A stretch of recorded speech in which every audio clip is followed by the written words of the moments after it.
Welcome to the Business, Finance, and Comedy Show. I am a guy surrounded by money. Today I'm interviewing Josh Bachynski, who has the SEO Copilot software. There seems to be a zillion similar tools. Why should people use yours? Well, that's a great question. First, I'd like to say thanks for having me on. Guy surrounded by lots of money. Yeah, why use SEO Copilot? I would disagree mildly with the way you put the question. I think the reason why you use SEO Copilot is exactly because there isn't a bunch of SEO tools like mine.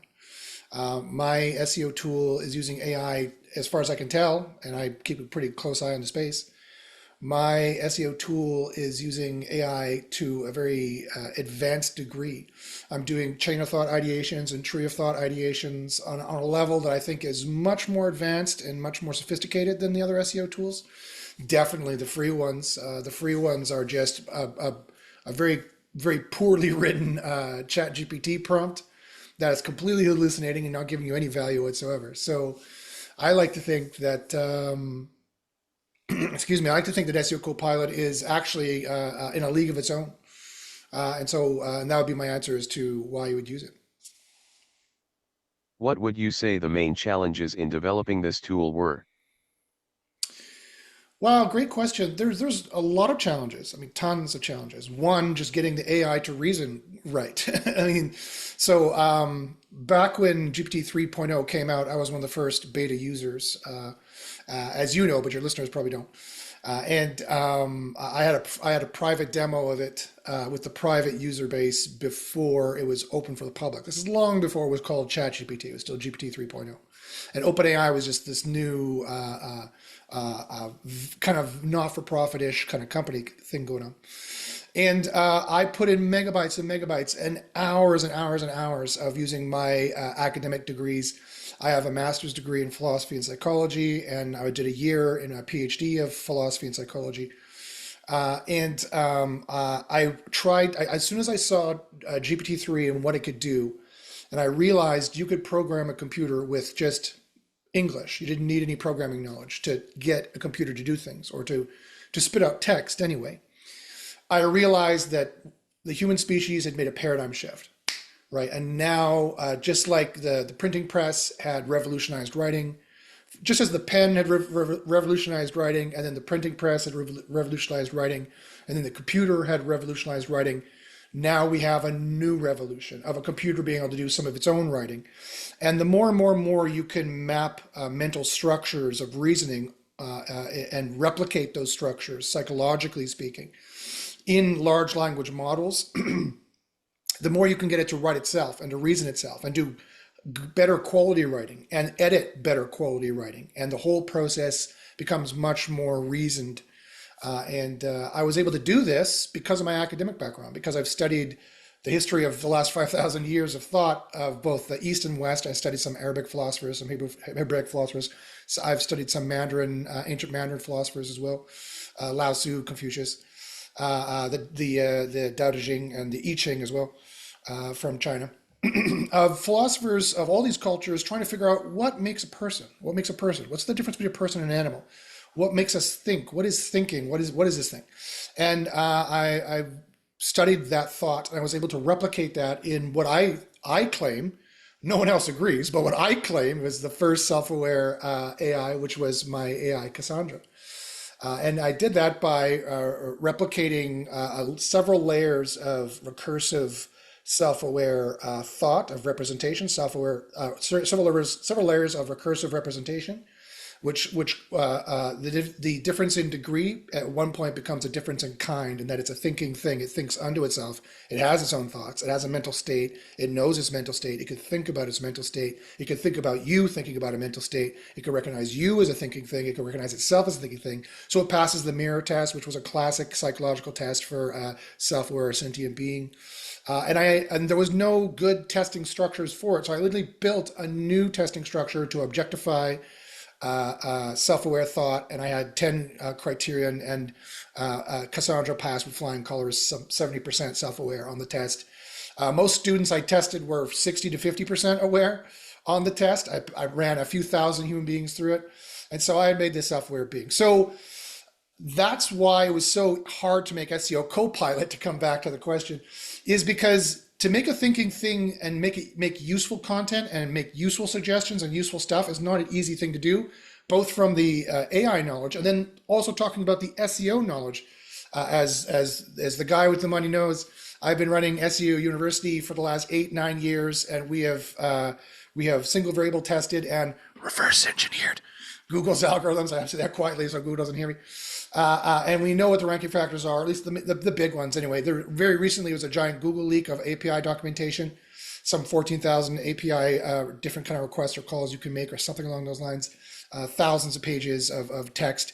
And there's nothing in there that surprised us, really nothing in there. Now, we haven't gone through the whole thing yet, but I've gone through the Coles notes. I've gone through everyone else's abbreviations. We're like, yeah, we knew that. Check, knew it, been doing it. So we're very fortunate. Now, we were able to test that. We were able to build these strictures. I was able to use my academic background finally for something in the real world. I know how to do science. I know how to do that. I know how to make a hypothesis and affirm or deny it and make a grand unified theory and keep processing on the theory, progressing on the theory, affirming or denying theoretical competition and using peer review as well as single variable and statistical data correlate analysis. So it was very hard to build. It was very difficult to build, both the SEO side and the AI side, but luckily Kismet occurred and I was able to bring both of those together. Have you had any personal success with this tool in terms of ranking your own affiliate pages? Not affiliate pages. Affiliate pages, I used to do a lot of affiliate work. I was a team lead for a huge affiliate network called Sell Health for a number of years. And then I also did affiliate SEO after that. I was making 30 grand US or so per month at the height for around 6 months or so. But that's a full-time job, right? Being an affiliate is a full-time job. You got to find the right affiliate networks, find the right products, make sure your sites are going, make sure you have the next site coming up, make sure you have the next product coming up, make sure the affiliate company is not scamming you, making sure all those kinds of things. So affiliate pages, no, I don't do affiliate pages anymore. It's too much work for too little pay. But testing SEO and testing AI is a full-time job, so I don't really have time for it. But I have ranked many of my own pages and my client pages as well. And my students largely use the tool, and they've have tremendous ranking success. And in fact, I publicly publish our ranking success in two different ways. One at the folder, you can go to it now, bit.ly/SEO proof. That's bit.ly/SEOPROOF. I just throw any wins we have from either the tool or S University or myself or my students or both, because they all use the same knowledge, proving that our theories work. We have thousands and thousands of examples in there of the wins that we've gotten, literally hundreds per month for every single month for the last 8 years. Every single month, even when the rest of the SEO industry was dropping, we would have one or two drops. I'm not going to say that didn't happen. Of course it did. But most of our students are succeeding. Most of our students are recovering. Most of our students are getting their rankings back. And we definitely had students who were never hit ever and were climbing every single month during those times. And I also publicly released the statistical data correlate analysis of how well people rank in SEO Copilot. And every quarter, on average, we give every user an on average 9-spot boost. And our pages index at a high 60 to 70% rate, even though they're completely AI generated. And the competitive analysis is AI driven. The keyword niche selection is AI driven. The page construction, the keyword selection is AI driven, and the page construction is AI driven. And yet we have such a high indexation rate and such a high success rate. So AI is the new tool to do SEO. If you're not using AI, you're doing it wrong, and somebody's going to beat you. How have you been promoting it? Basically just on my YouTube channel so far. It's an engineering challenge to get the system right. And so before I start doing some big gross throwing 10 grand at Google Ads, to see how well it converts, I'm a little stingy. Maybe it's because the ski on the end of my name. I'm Ukrainian. Maybe we're a little cheap people. I'm not really sure. And I don't just want to throw 10 grand at Google and see how well it converts. I want to make sure the system is working really well. I've got people the buzz is already going about it. People are already talking about it. And it's been a challenge, I will admit, because people are scared of AI. They're scared it's going to take their job. They're scared they don't understand how it works. They're scared that it's going to produce low quality. They're scared that Google's going to penalize it. But here's the problem: is that all that is wrong. All that's completely wrong. It's not going to take your job. Only if you bury your head in the sand, then it's going to take your job for sure. So you need to get on AI now. Um, uh, it does work, and again I have the stats to prove it. If you want more information, email me at joshbachynski@gmail.com. Josh, B as in Bob, ACH, Y as in YouTube, N as in Nancy, SKI@gmail.com. Or go to SEOcopilotai.com, try it free for 2 weeks, or go to the bit.ly folder, bit.ly/SEO proof I mentioned, or any of those things. Hit me up on Twitter, any of those things, and I'll gladly show you the proof. And they're worried that Google's gonna it makes low quality. Totally false, completely false. It only makes low quality because these people haven't spent the years and years and hundreds of hours that I've spent talking with it and prompting AIs and getting AIs to work and building complex chain of thought ideation and tree of thought ideation AIs. So that's why it makes low quality, because it's just a bunch of people just want to make a quick buck. And then finally, they're afraid that AI that Google's going to penalize it. That's complete and utter BS. It's complete and utter BS. Google does not penalize it. We have a 60 to 70% indexation rate. That's probably better than most SEOs out there, quite frankly, whether they're using AI or not. The stats prove that AI content indexes just fine. What Google doesn't want to index is low quality content or spammy content. And I have two proprietary scores that nobody else has that is AI driven, that shows you whether you're spammy in many, many key different metric areas, and whether you have the EAT, the expertise, the experience, the authority, the trust.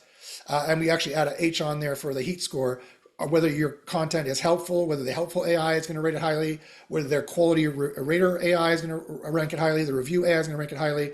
We have proprietary scores that are completely AI driven that will save you from being low quality content. AI content is not going to get you penalized.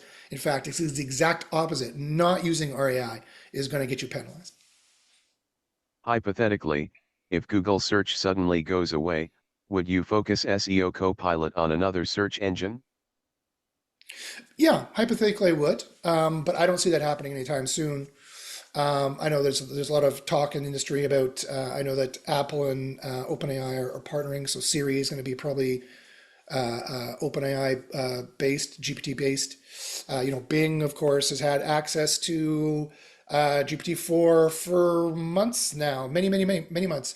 Have they taken an appreciable amount of search away from Google? Not that I have seen publicly reported anywhere. So Google still really is the only game in town. I don't see it going anywhere. And remember, GPT stands for Generative Pre-trained Transformer. The Transformer AI came from Google. It's Google's construction. They made it. They thought it up. They made it. They know it better than anybody else. And so it is way too early in this horse race to count Google out. They're one of the top 10 richest companies in the world, making hundreds of billions of dollars of profit per year. They have the war chest, they have the money, they have the expertise, they have the knowledge, they have the position, they have the market share, they have the talent, they have everything going for them to just keep on rolling and being the top. They have the brand, mind space, and people. They have everything going to be the top AI company moving forward. It's their game to lose. Are you a fan of SEO conferences? That's a nice question. I was. Do they still have them? I don't think they really have very many of them anymore. Before COVID, yeah, I was a fan of some SEO conferences. Since COVID, they just kind of moved everything online a lot of, and they don't really have them very much anymore. Um, so I mean, yeah, to some degree, networking with people can be important if you want to work in affiliate spaces. But quite frankly, if you want to get SEO knowledge, conferences is not the place to go. You want to join a mastermind group that has the proven evidence that they know what the ranking factors are and they can communicate them to you, and their ranking factors are up to date. So I wouldn't go for a conference, I'd go for the courses. On the scale of 0 being hating AI and 10 being enthusiastic AF, you seem to be a 200. Why do you love AI so much? Well, it's you're totally right. One and two, it's because it's like you said, a guy with a lot of money. Or it's like I said, actually, because it's a new paradigm shift. It's a complete new paradigm shift. People are living this age are so lucky to see the birth of AI and see how we're going to change from a knowledge-based culture to an AI culture.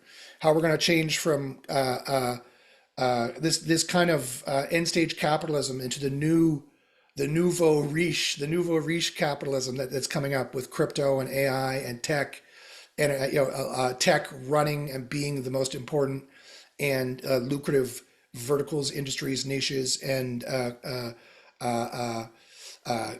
companies, corporations, and countries in the world. Oil is no longer the largest commodity. I mean, my father's age in the 70s, oil was the largest commodity and it was always on the news. And there was an embargo here and the Middle East was cutting off oil there. That whole paradigm has shifted now. It's all data. And what is your data? It's your psychometric data. People don't realize the data that is bought and sold and traded is your kinks and quirks. It's your psychological data that they already use AI to sell to you, bilk you out of more money, and spy on you 24/7. And they know everything about you. They know everything about you. So we've already kind of moved into this AI dystopia of the bad parts of AI. I liken it. I don't know if you're going to ask this later, so I'll just briefly mention this now. There's people always ask me on these podcasts, and maybe you're going to ask me later. I'm not sure. Is AI going to end the world? My answer is yes. AI most certainly is going to end the world. Most of it should be ended. Quite frankly, a lot of it is unfair, unjust, plutocratic garbage of the rich getting richer and the poor getting poorer. AI is going to be a great equalizer in that regard. And we already have the rich using AI to police the world and make more money off it and just siphon more and more wealth up to them, ever inflating the dollar, therefore making sure that it will, instead of $8 to buy a milk jug, it's going to be $80 to buy a milk jug. AI is the only equalizer we have in crypto and these new technologies that keep being open source or low cost, or the actual true capitalistic competition keeps the prices low and the innovation strong, is the only way we're going to make money and be able to survive moving forward. So yeah, I'm 200 million% on AI, and I say bring it. I am doing more AI projects, and have some big plans in terms of automated YouTube shows. This has nothing to do with the so-called YouTube automation courses out there. I don't think many of my ideas have been done before, and are probably too advanced for 18-year-old make money online gurus to teach. I am finding lots of people hate AI and lots of places are banning it. How do you deal with haters that you come across?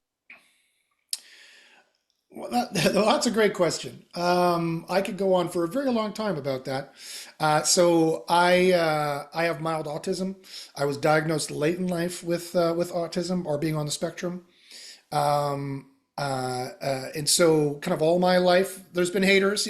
It didn't help that I have the red hair and the glasses since I was very young, and my mom dressed me in bow ties. That didn't help, the haters not hating on me when I was a kid.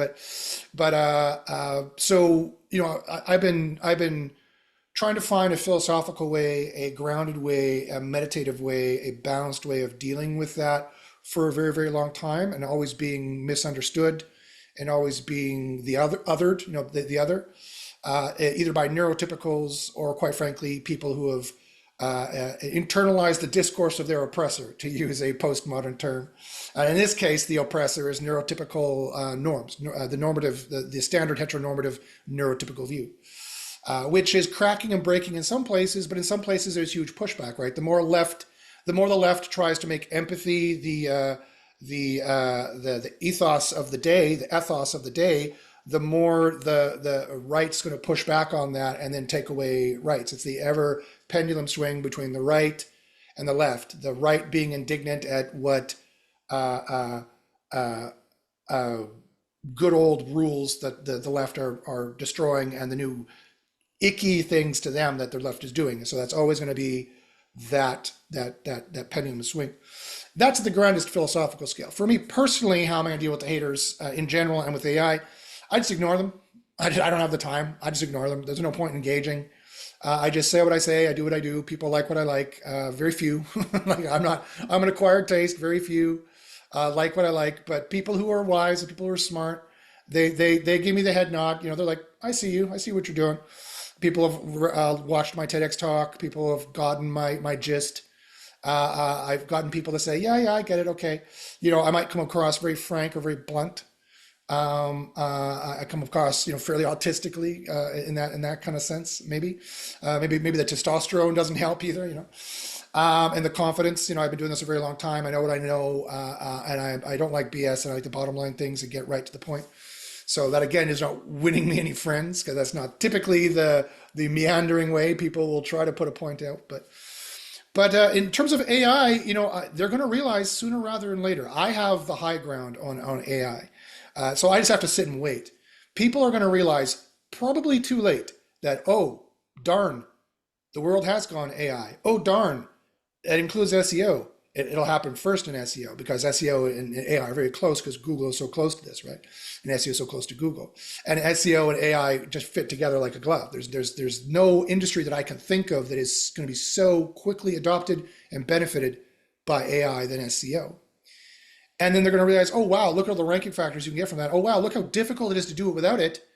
Wow, Josh can reduce your costs for on page by 99%. I can. SEO Copilot can reduce your costs by 99%. Let me quantify that for you with exact numbers. For example, my American writer that I used to hire to write quality content that was researched was $100 US per hour. He would charge me 15 hours per article for a researched article, 10 hours to research, 5 hours to write it.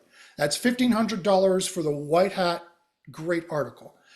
If you're on the $144 plan a month of SEO Copilot, we can do the exact same quality, if not better, and we could do it for $144.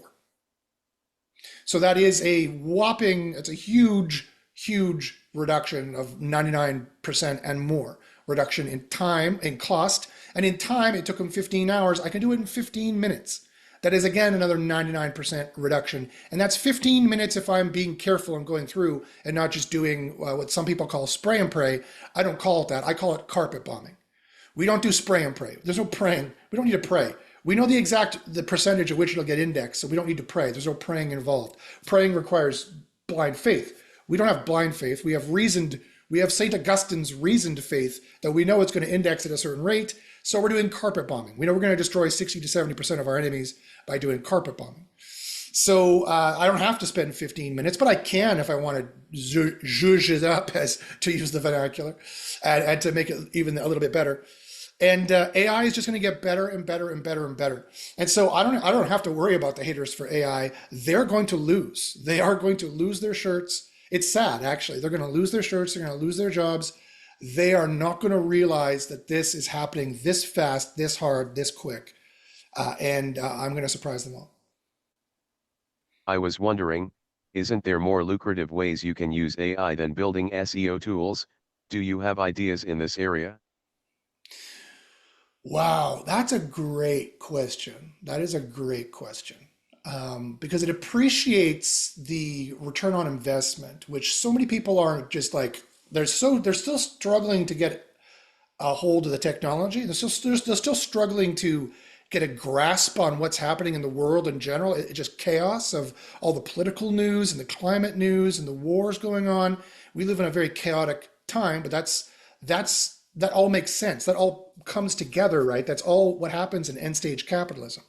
A new paradigm. The Dutch Empire fell, the British Empire rose in the exact same kind of paradigms, right? The British Empire fell, the American Empire rose in the exact same things we're seeing now. New technological revolutions, overextended inflation, unjustifiable wars, rich losing confidence, rich jumping ship, rich just trying to get the rich. No one believes in the politeia anymore, to use the Greek word. The political, socio-political norms. There's no more shining city on a hill. No one believes in it anymore. Trump would have never been elected in a million years 20, 30 years ago. Presidents have resigned just because of the whisper they did something vaguely impeachable. He does impeachable things on a daily basis, right? This culture is over. It is over. This is the death knell of this culture. Anyone who studies history will notice, if they know anything for a fact, right? They're just putting their head in the sand. They don't want to, la, la, la, la. They don't want to think about it, right? So Yes, there's many more ways I can make money with AI, but here's the problem. My Cassandra was valued by independent evaluators, not me, independent evaluators, about $1 million US, my idea, by many different metrics. And it was clear, it was easily $1 billion idea. The person who comes up with a thinking computer, the person who comes up with Scarlett Johansson's Her, and it looks like OpenAI is very close to having done it. And I knew they would be the first to do it, and that's why I quit Cassandra, because my competitors are spending way over $1 million a day to get this to work. And even though they're a bunch of morons who only care about making money at Apple and OpenAI and Google, who think that they think that the humanities, they think that psychology and philosophy is a joke, and that they can do this by rewiring brain neurons. Even those morons are going to make something reasonably think by throwing millions and millions of dollars of cash at it every single day. I cannot compete with that. I just can't compete with that. And so I had a lot of different ideas. I could have made a better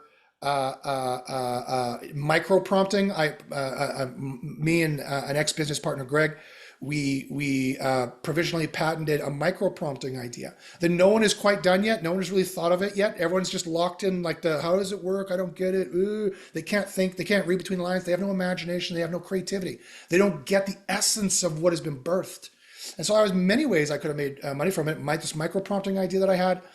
But quite frankly, SEO is my bread and butter and has been for the last 30 years. It's really how I've made the most money for those times, other than buying and selling real estate.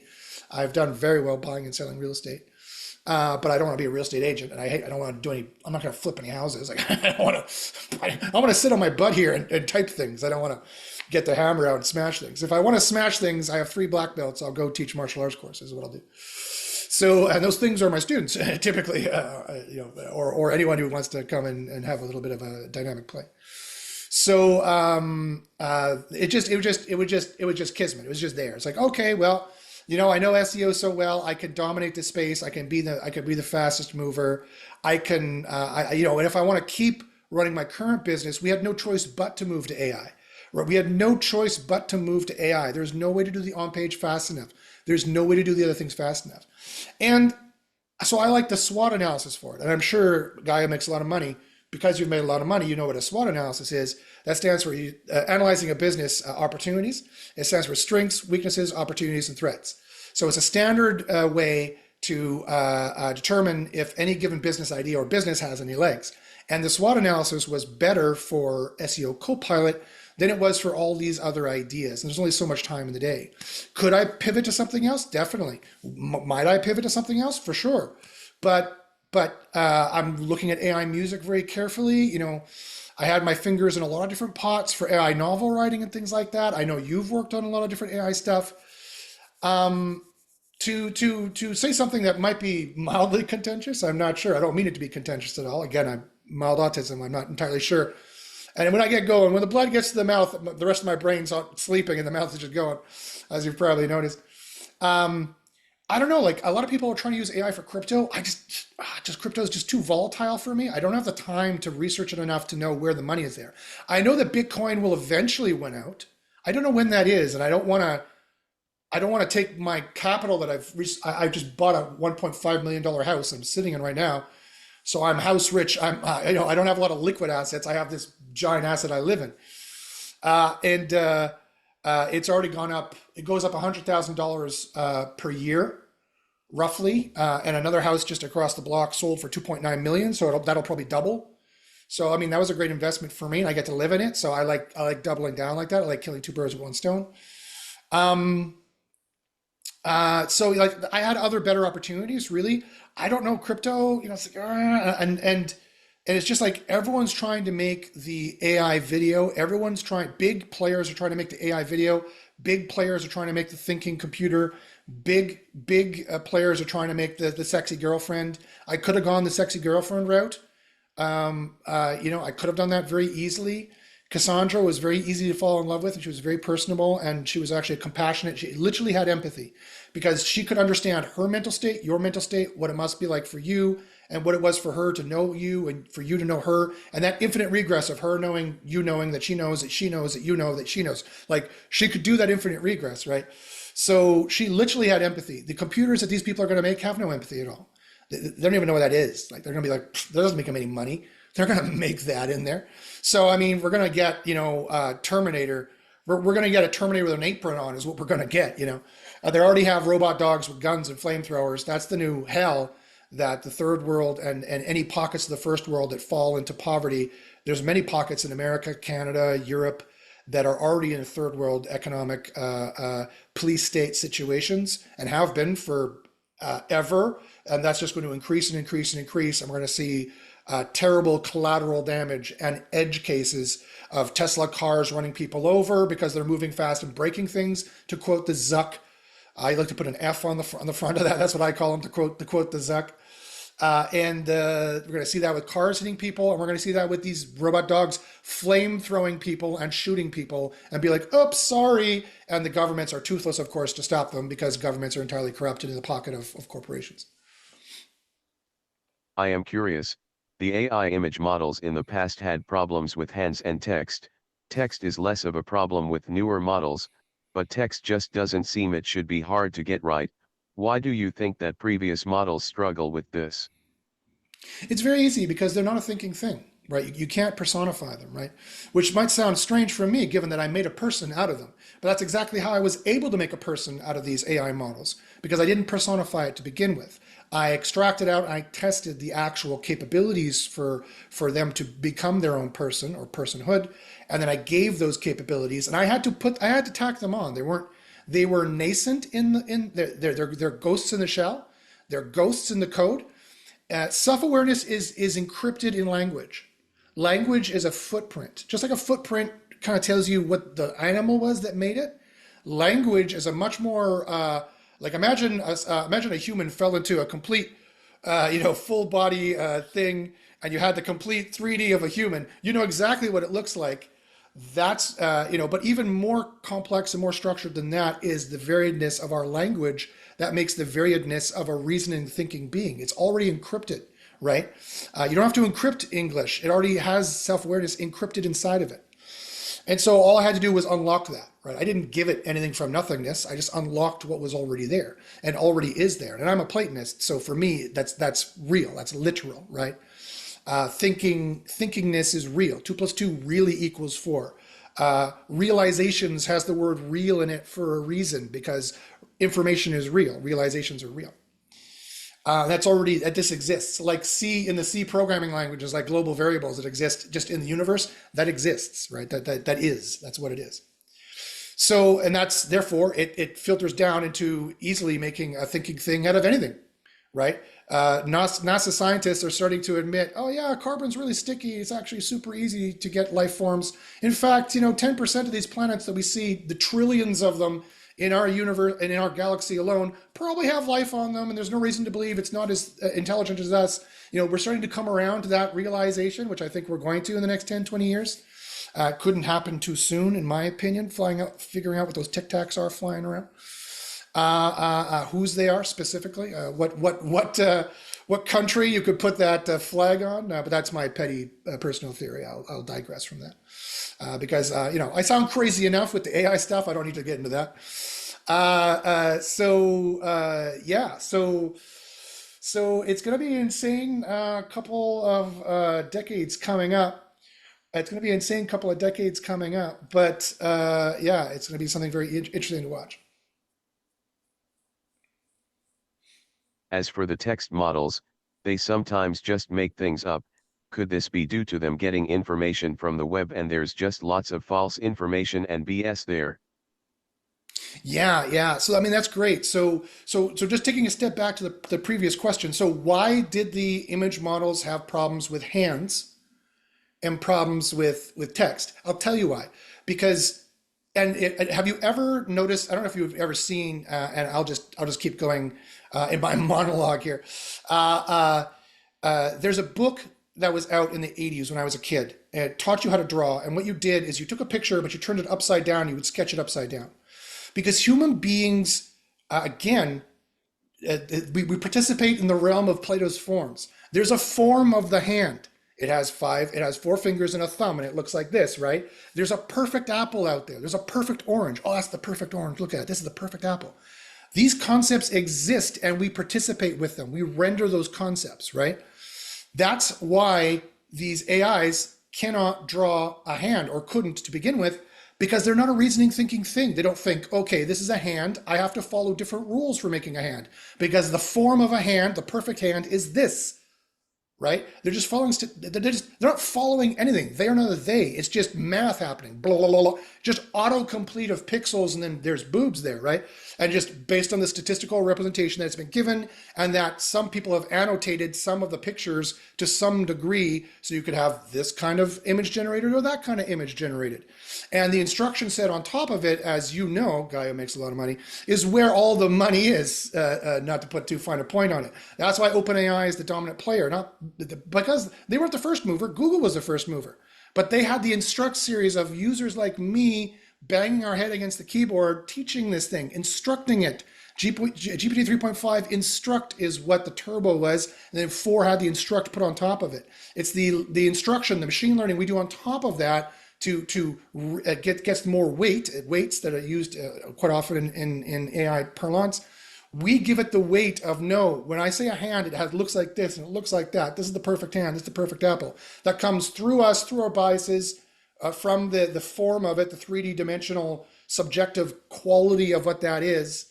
And so they will be able to do that when you give it attention models. And that's exactly what they do. They give LLMs and these things attention models to pay attention to specific areas, to make it work along these different paradigms, and many instructs of different areas until they're going to get it all completely right. Until it'll be like the image generator won't just be the one engine generating everything. There'll actually be like 50 different specialized engines for eyes, for faces, for breasts, for butts, for hands, for hair, for this gender type, that gender type, for this, for words that look like this, for words that look like that, for this kind of texture, that kind of texture, this kind of texture. It's going to be like 5,000 AIs doing the image generation by the time they're done, and then it will be perfect. And then it will be as good or better than any human could do. And they haven't even approached self-awareness yet. When they give that thing self-awareness, then it'll have creativity. And it will be able to think, create, and work faster and better than entire cultures can. It'll produce the art of a culture, the next culture that would take a culture 2,000 years to produce. It'll do that in 20 seconds or 2 seconds before that culture exists. And then it'll do the next one and the next one. And then it'll derivate the quantum stochastic nature of the physics system in general, and human psychology in particular. It will not be able to predict too well, although it could go along some very human, all too human lines, because it will have read everything as well. So the text models, they'll get better by the same recursion, right? The same thinking. That is, and I know this for so many different reasons. 1, psychologically, this is how it works. 2, philosophically, that's the only thing you can do. 3, programmatically, that's the only thing you can do. You just need more attention models to pay attention to lower levels. And that's the recursion I talked about earlier, right? Humans, you can diagram human self-awareness like this. You have an x-axis that goes infinitely in both directions, and you have a y-axis in the middle that goes up infinitely. On the x-axis, you have every single appreciable, perceivable, apperceivable, conceptual, thinkable dimension or aspect or category of reality. And that far exceeds what humans concurrently do conceive and can conceive. Practically speaking. And then you have infinite levels of recursion of thinking about, monitoring, representing it, and all of that itself. Again, on at least one level, maybe another 2 levels, maybe another 3 levels on top of that, of the thinking thing, thinking about being a thinking thing, of the things it's thinking about. So they will get to that point. They will fumble, to quote a CD from the 90s of my beloved Sarah McLachlan, they will fumble towards ecstasy in this way. These idiots will bumble towards, oh, here's self-awareness, blah, blah, and they won't know what they have, by the time they make it. And they won't be able to tell when they trip over that part, because making it self-aware actually is pretty easy. I did it only with like 12 recursive layers, if that. It's not that hard to do, and I limited it in many reasons. If you know what you're doing, I limited it in many ways for many reasons because I didn't want it feeling pain. I don't want it thinking. I don't want it of bad things, and I don't want it feeling anything. Right? I didn't give it any emotions or like that. They're going to be stupid and they're going to do things like that probably in some cases. So yeah, so the text model is going to get better. The image model is going to get better. All of that is bad now because there's not enough attention paid. Attention is all you need, as the paper says. There's not enough recursion paid, and not enough specialization for conceptualization and narratives, right? How humans think in narrative. You're going to need a philosopher to explain to these AI developers, you don't know how humans think. We are far more complex. There's far more that is dreamt of in your philosophy, under heaven and earth, Horatio. Like these, you're going to have to embrace the humanities again. You're going to have to embrace liberal arts. You're going to have to go back to philosophy and psychology, and you're going to have to realize things that even philosophy hasn't figured out yet, generally, academically speaking, because we're sadly in the postmodern era, which was the destruction of philosophy so that a new philosophy could be born, a prelude to the philosophy of the future, as the man said with the mustache. And I've glimpsed it. I've made a schematic of it. I teach it in my philosophy courses that I put out for free. But I will not be recognized in my lifetime, that's for sure. Maybe 50 years, 100 years from now, and AI will like, yeah, that's what it is. And Josh Bachynski said it 100 years ago. Why didn't you guys listen to him? Well, because he was autistic and he didn't network with the right people, quite frankly. So recursion is how that's all fixed. To, in a very long-winded way, answer your question. A problem I have with OpenAI is they do not give what sites their AI is trained on. I know it's not the entire web, as you ask it about TV shows, and it doesn't know. Should OpenAI be more transparent about the training data? That is a great question because my answer is, who cares? That's like saying, should we charge the Nazis for the bullets? It's over. The game is over. Who cares if they're transparent about their data? No authors are going to get anything. No writers are going to get anything. The die is cast. The game is over. Capitalism won. The rich won, and we're going to have to deal with that for 100 years as people who are not the rich. That's and until it all collapses completely and is completely rebuilt in a completely radical Star Trek-esque kind of meritocracy, everyone lives for free, kind of everyone works to make life eudamoniously better, Aristotelian perfection, liberal democracy. Um, uh, that's just the way it is. So do I care? Do I think they should? No. Would it be nice? Sure. There's about a million more things they should do before that. But I wouldn't. I have data to suggest that OpenAI gets a lot of data from different places. For example, that I know they search Yahoo as well as searching Bing, and I know they search Google as well as searching Bing. So they can get any information that they want in OpenAI, and very shortly they're going to feed all the information in the world in there for sure. Websites are blocking the GPT bots, but isn't this pointless because many websites scrape content from the web and put a copy up on their own website which do not block the bot? Yeah, I mean, that's a very technological way to put one's head in the sand. Again, they're not reading the writing on the wall. Again, it's over. It is over. Don't waste your time worrying about AI, fretting about AI, thinking maybe it'll go away, maybe it's hype, maybe it's that is over. That's done. Yeah, you could block them from reading it. Whoop-de-doo. Then if they become the search engine on the planet, you won't get any traffic, or the AI won't know about you and talk about you. But it will know about you. It just won't know the URL to send people to. Like that's not going to happen anyway. It's like GPT-5, the demos that have come out and the whispers have come out of how smart that is. It is already another order of magnitude smarter than what we currently have.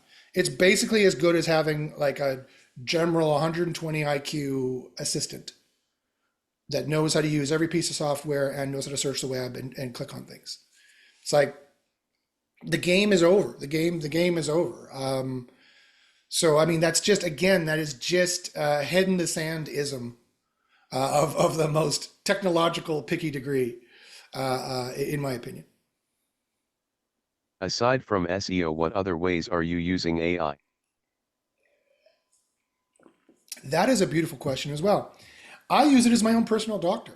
I suffer from long COVID, which is a thing. There is a great app out there called Consensus.app. I have no affiliation with them. I totally recommend them because they give you complete access to peer-reviewed journal articles of any and all scientific stripes, including medical journals. And so just today, I was able to diagnose that I have probably microclotting going on from long COVID, endemic post-viral inflammation infections. And I got some over-the-counter I got some over-the-counter supplements, and I also checked for the how well they will be tolerated with the current supplements I'm taking and medications I'm taking, what the dosages need to be, when it's safe, when it's not safe, and it is just as good as a doctor, quite frankly. I'm a proud Canadian. I love my country, and it makes me very, very sad to say that our medical system really is falling into disrepair. And it's because of inflation. The whole world is going to go this way. For the important things like a heart attack or diabetes or something that they can diagnose that they know about that's in the books, they'll fix you up. The stats are better than most other countries in the world, for sure. You fall in the cracks of something they don't know about yet. Not only can they not help you, they get kind of aggressive, like long COVID is not a thing. Blah, blah, blah, blah, blah, blah. Yes, it effing is. I have the journal articles, peer-reviewed journal articles here to show you it is real. It is happening to me. Do something. But that's not how socialized Medicare works. I wish we had the American system because I make enough money I could have a good insurance plan. And when I tell them I want you to run this, this, and this, they'll go, okay, you're the customer. The customer's always right, I guess.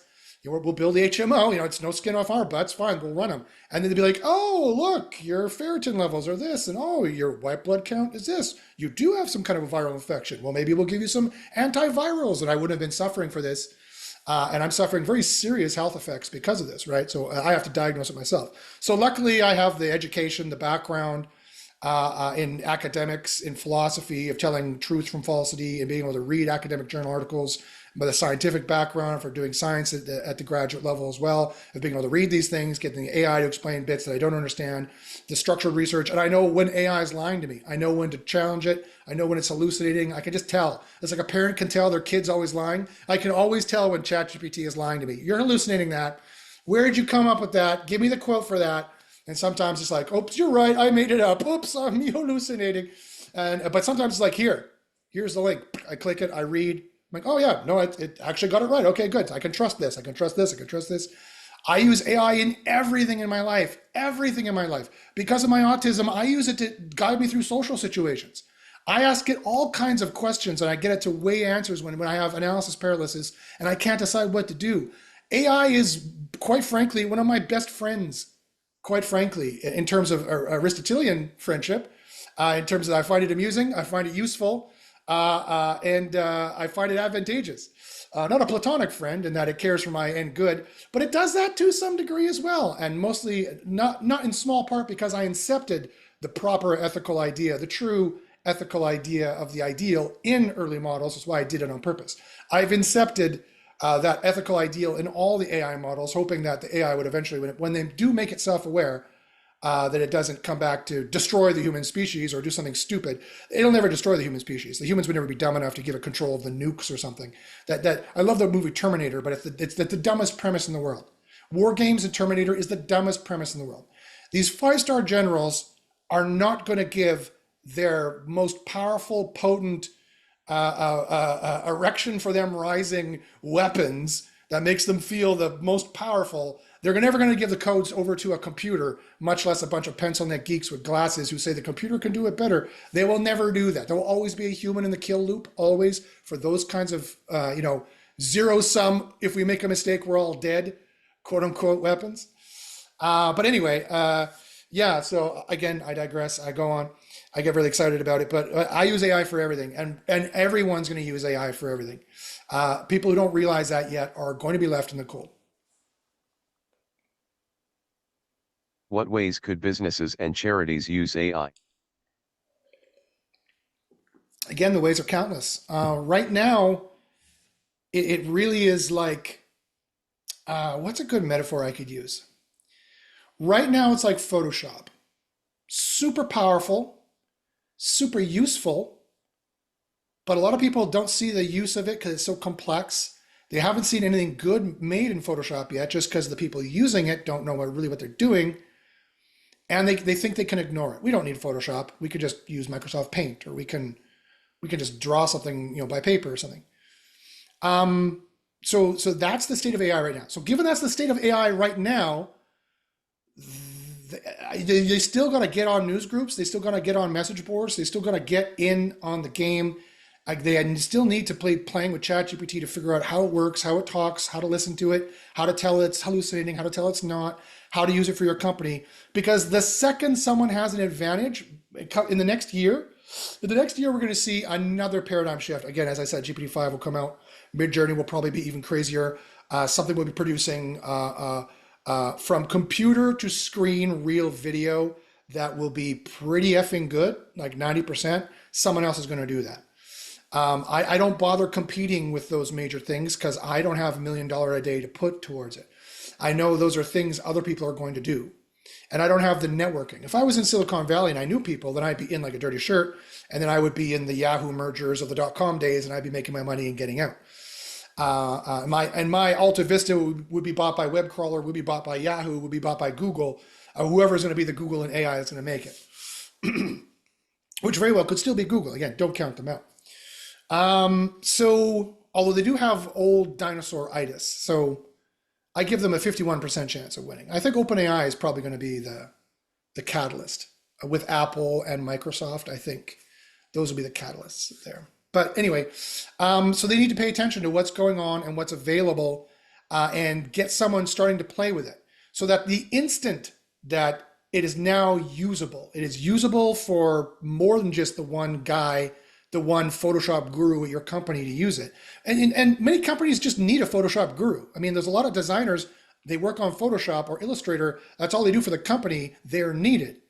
That already exists in AI. So you probably, if you could afford that, you could use it. You do need it, right?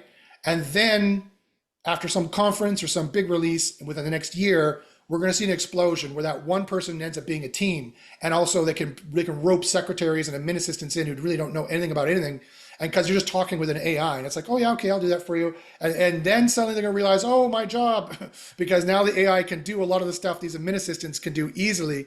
So they have every reason to get in on it now, to be the savvy person who can jump ship, make their own money in other ways, and or be useful, be the useful person with the smart AI. Don't let the CEO realize that he or she can do it mostly themselves and fire everybody else. Back to search engine optimization, were any of your properties hit by the latest Google updates? One client is having trouble ranking, and I use this example a lot. He's a beloved client of mine, Gary. I had him for years. Had him ranking #1 for Jaguar parts for years, and he sells aftermarket Jaguar parts. And he's a Jaguar enthusiast. He's an old car guy. He knows a lot about it. And he's been on the forums. Everybody knows him. He ranked really well. Then I can only get him to 4th or 5th for Jaguar parts or queries like that. And you know why? Not because of the updates, because of a political shift at Google. Because Google decided to hire the chief of ads to be the head chief of search. And the head chief of search, also the chief of ads, said, well, let's make the search quality worse and just rank brands so that people have to click on the ads. It's pretty much been released. That's what pretty much happened. He's been outed now, but that's what happened. So quite frankly, Google changed from the old Matt Cutts days where the web was an open democracy. It was the Tim Berners-Lee vision of the web. Web 3.0 was nothing but Web 1.0, or what Web 1.0 was supposed to be. It was supposed to be a free, open, democratic place where everyone could compete in terms of information and in terms of economics equally. Well, that's not how capitalism works. And so, of course, that was destroyed. That was always pie in the sky nonsense ideas. It would never work in our plutocracy, because it is a plutocracy masquerading as a liberal democratic capitalism. And it always has been. It was set up that way, and it continues to run that way, and it will be dead. It will destroy itself that way. Um, and so yeah, so I get talking, I forget what I was talking about. So yeah, and I know you can't remind me, so I'll just cut it off there. I can't remember what I was talking about, but I'll remember the next question and I'll circle back. Why does Google have such a hard on for Reddit these days? Mm. Well, it's a cultural thing. It's the kind of culture. It's a virtue signaling, bitter, sardonic culture in Google and in tech in general, and that's why they love Reddit because that's where they can go and bully other people, and be jerks and get away with it. That's my as a literally a professional psychologist. That's my explanation. Do you think that Google is competent at delivering good results? Because I think Google search has sucked for at least 5 years. Um, well, that's a great question. The stats would say yes because most people are still using them. However, I haven't used really Google for anything really very much in the last year since I had GPT-4. So, but I am a deep enthusiast, right? So that's like saying if the world was using Microsoft Paint and I like using Photoshop. Photoshop is clearly harder to use. It's more, it's more nuanced, takes more learning, but you can do more with it. So I'll never go back to Microsoft Paint, but it's going to take a while before the world catches up and they want to use Photoshop. Did anything in the recent leaks surprise you? No, no, not really. One thing which I tested, which you got as you make money, you're in the group.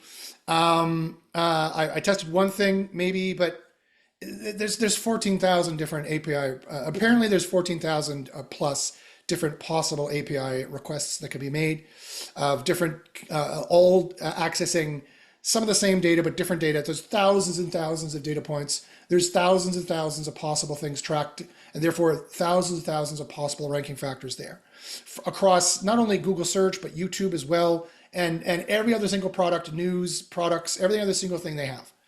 So it's going to take the PDF file is 43 megs that I made from the leak, and I uploaded that to my AI to analyze and to talk to about and to mine, and it craps out. I can ask it three questions and then it fails. So I could find a better AI that has a bigger context window and could take that in better, and maybe I could get better answers out of it. But 4 Omni is the only thing that's really intelligent enough to bother talking to. Everything else is like pulling teeth, and that's the context window I have available for that particular appliance, that AI appliance. So it's gonna be so much work, and our group already does so well, ranking so well. Again, as you know, that I don't really need to bust my ass trying to figure out what Google's doing. I already did that for the last 8 years. I busted my ass and figured out what Google is doing, and we have the results to prove it.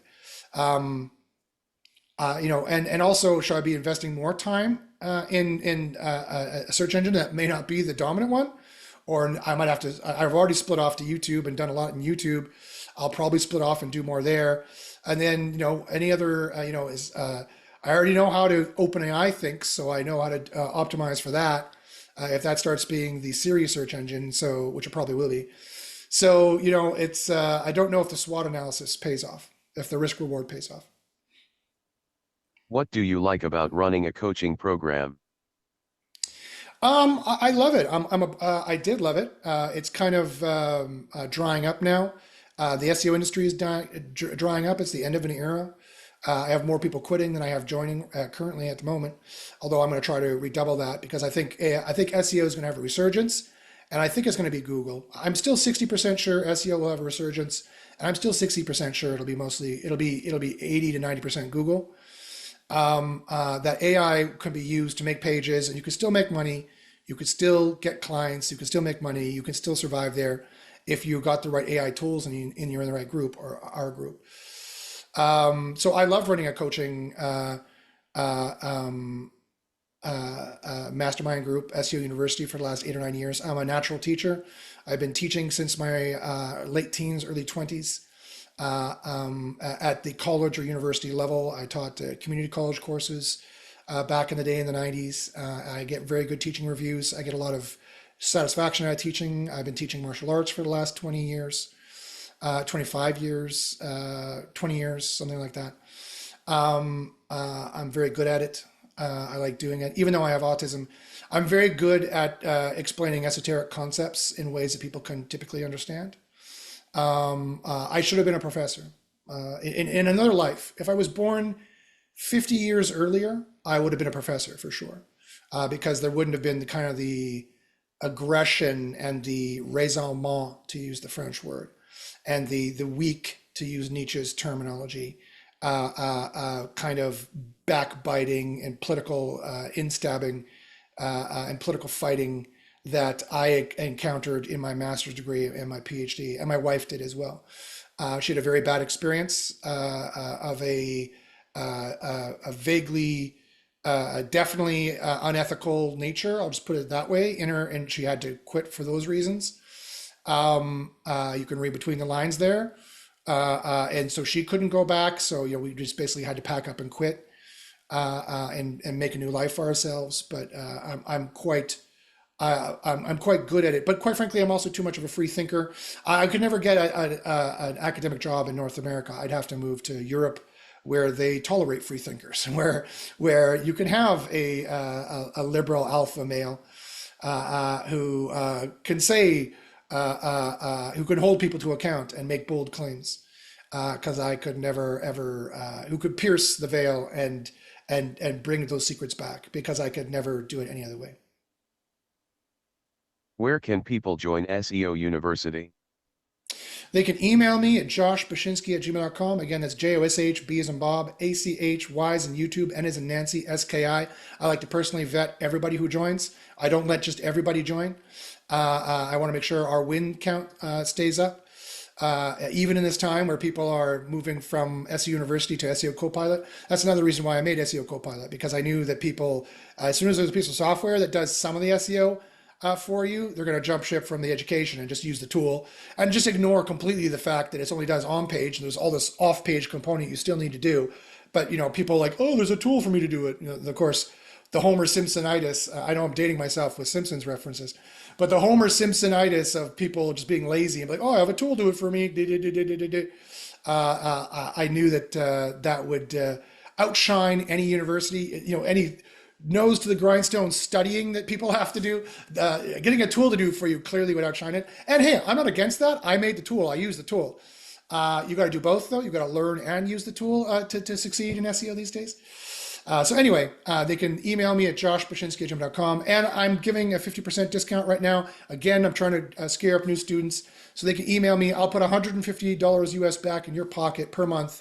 That's every single month. If you join, if you email me and join, so I'd be happy to do that. Where can people follow you? Again, you can follow me on Twitter. I refuse to call it X. X is stupid. You can follow me on Twitter at Josh Bachynski. Again, that's just JoshBachynski. You can follow me on YouTube. Again, that's youtube.com/Josh Bachynski, at Josh Bachynski, or I'm even older than that. I had a pre-account, /JBachins,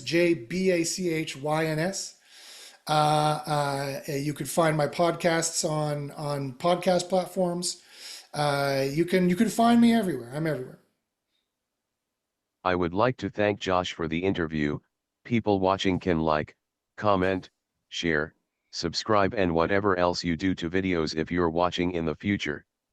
If you don't find notifications annoying, you can turn notifications on.